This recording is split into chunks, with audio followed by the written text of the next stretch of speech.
Hi everyone, just a quick note that this video was originally supposed to come out a couple of days after the Nintendo Switch 2 presentation, but it was delayed due to my internet acting up. I'm not going to change anything said in this video because I want to upload it as it was, but yeah. Wow. Just wow. Here we are, my friends, fresh off the Nintendo Switch 2 presentation. We finally got it. The big one. The one that showed us what the Nintendo Switch 2 is all about. There's so much to talk about, and I could barely go back to sleep. As an Australian, I have to wake up at 1 AM for most Nintendo presentations, and this wasn't any different. Alright, I'm sure none of you are wondering how I felt about it, and I've got some thoughts to share, both the highs and the lows. So let's get into it. Well, it was amazing. I've seen online that some people are disappointed in the Direct, and I can kind of see it. Well, scratch that, I can definitely see it. The biggest thing to me was that they didn't reveal as many games as I think a lot of us were hoping for.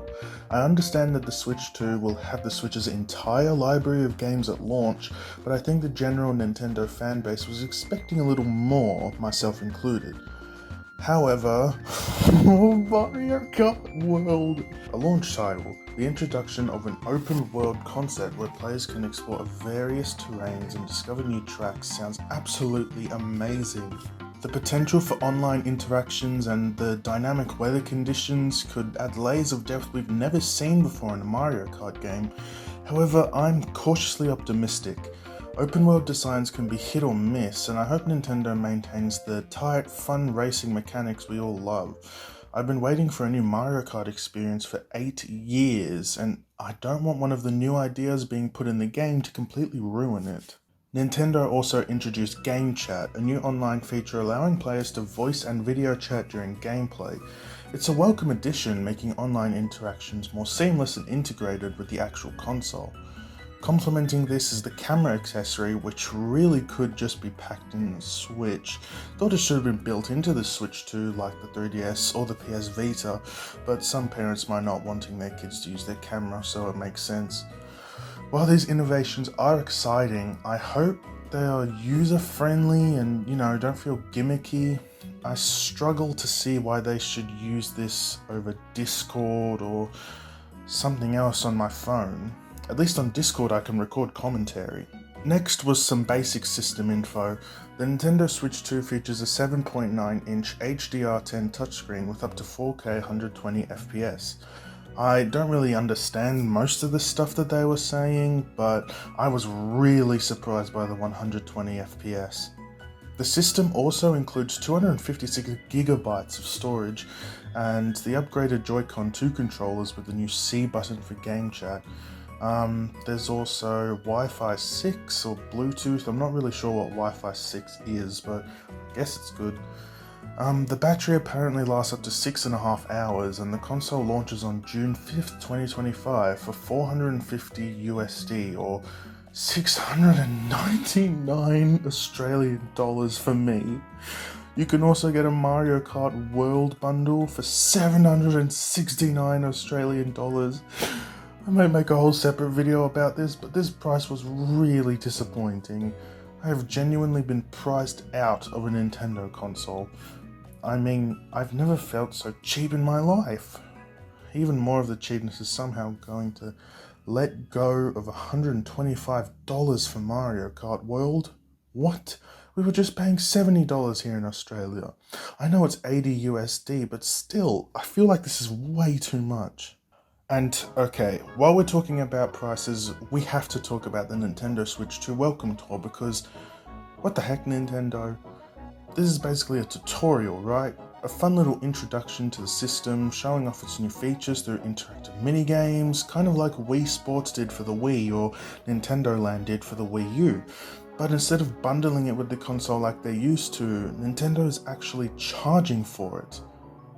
It's about 990 yen in Japan, which is about $10 in USD. So yeah, it's not a huge amount, but it's the principle. Why are we paying extra for what should be part of the system? We spend all this money on the Switch 2, the accessories, maybe a game or two, and then they want you to shell out for a glorified tutorial. it just feels unnecessary, and honestly, it kind of rubs me the wrong way.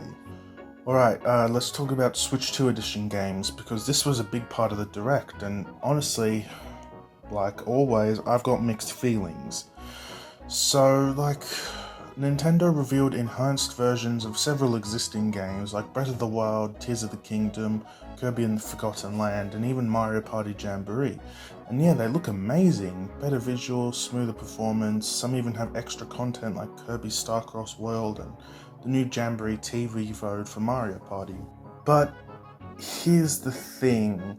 These aren't just free upgrades, they are full-on re-releases. Nintendo showed us this upgrade pack system if you already own them, and that kinda stings. I get wanting to show off what the Switch 2 can do, and I'm super excited to replay these with all the improvements, but wow. I just wish it didn't feel like we were getting charged again for the same games. Especially after the whole Wii U porting games to Switch whole fiasco from the original Switch. Alright, so Drag X Drive was also announced, and this game looks weird. It's a 3-on-3 futuristic sports game that's kind of like wheelchair basketball, but with crazy high-speed movement, aerial tricks, and even walls that you can ride up for insane vertical plays. The big thing here is how it uses the new Joy-Con 2 controllers. Apparently they work kind of like a mouse, so you can steer and accelerate by dragging your hand around and then flick your wrist to shoot or dunk. It sounds super unique, and if it's done right, it could make for a really fresh and intuitive control. That sounds super unique, and if it's done right, it could make for a really fresh and intuitive control scheme. Plus, it's got both local and online multiplayer, so you can squad up or go head-to-head with players around the world. This definitely feels like one of those games meant to show off what the Switch 2 can do, and honestly, I'm really curious to see how it plays. Wheelchair guy for Smash 6. So, Hyrule Warriors Age of Imprisonment was announced, and it looks okay. Look, this game is a prequel to Tears of the Kingdom and takes us way back into Hyrule's ancient history. You'll be playing as Princess Zelda and King Rauru, battling against Ganondorf's forces in huge epic battles.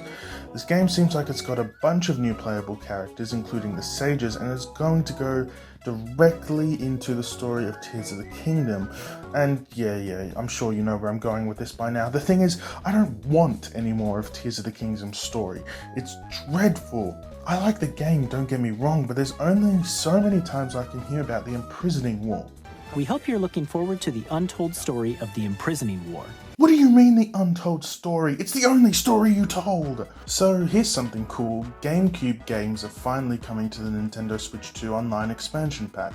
Games like The Legend of Zelda Wind Waker, F-Zero GX, and Soul Calibur 2. And Nintendo's releasing a special wireless GameCube controller to make the experience even more authentic. I just hope we get the GameCube Mario Party games.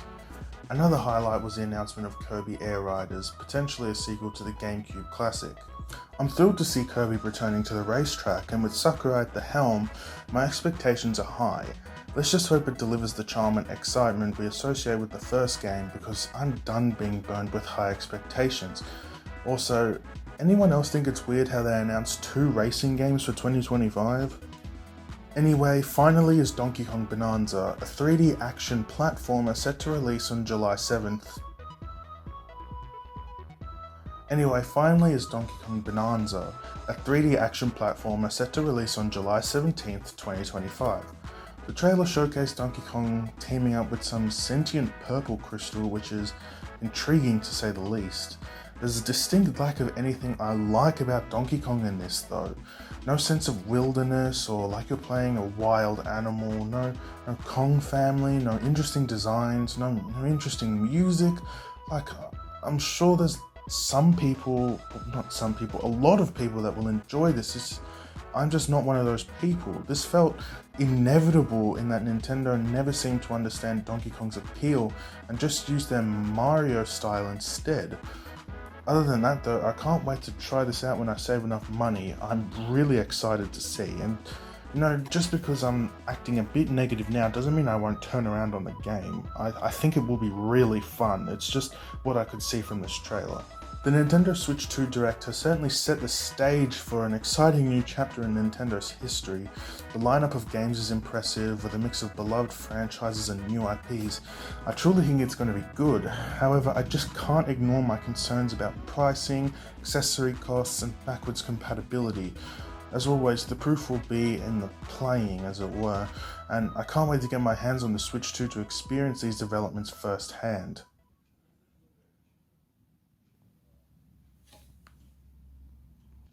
Okay, maybe I can wait. That's all for now. Let me know what you think about this in the comments. Bye.